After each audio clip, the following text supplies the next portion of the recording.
საქართველოს რეგიონალური განვითარებისა და ინფრასტრუქტურის სამინისტროს წარმომადგენელთა მონაწილეობით შეხვედრა დღეს ზუგდიდში გაიმართა. სახელმწიფო რწმუნებული სათათბირო ორგანოს რეგიონული განვითარების საბჭოს რიგით მეორე სხდომას გუბერნატორი და სამხარეო ადმინისტრაციის წარმომადგენლები, მხარის მუნიციპალიტეტის გამგებლები დაესწრნენ. მიზანი რეგიონის განვითარების სტრატეგიის შემუშავებაა.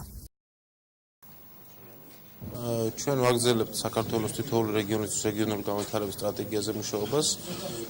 დღეს ვართ ზუგდიდში კრებილი, რათა შევხვდეთ რეგიონული განვითარების საბჭოს, რომელსაც ხელმძღვანელობს სამხარეო რწმუნებული და შედიან მასში მუნიციპალიტეტის საგრებულო თავმჯდომარეები და გამგებლები, ასევე არასამთავრობო სექტორი და ბიზნეს წარმომადგენლები.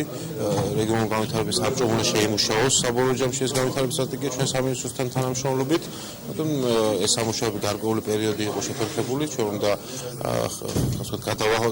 გადახალისება მოხდა რეგიონული განვითარების საბჭოს და მეორე მხრივ ძალიან მოკლე ტემპებში უნდა შემუშავდეს სამეგრელოს განვითარების სტრატეგია.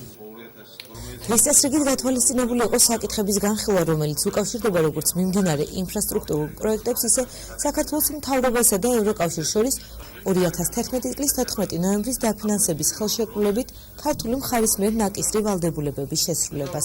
შეხვედრაზე ყურადღება გამახვილდა იმ ღონისძიებებზეც, რომელთა შესრულებაც ზემოაღნიშნული ხელშეკრულებიდან გამომდინარე გათვალისწინებულია ადგილობრივი თვითმმართველობების მიერ.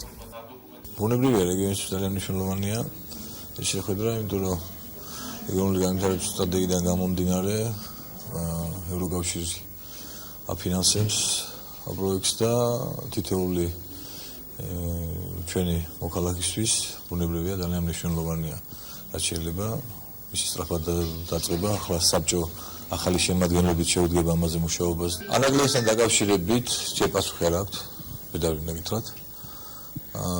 მოელოდებიან, რაც შესწავლის სტადიაზეა, ორთან დაკავშირებით. დანარჩენზე ჯერ პასუხი არ აქვთ. ლაზიკასთან დაკავშირებით საერთოდ გაუქმებულია. არის ლაპარაკიც. ეს მნიშვნელოვნად არის, ეხლა ამჟამად ლაზიკას საუბარი არ არსებობს. ძალიან სამწუხაროა, მაგრამ ეგრე არის.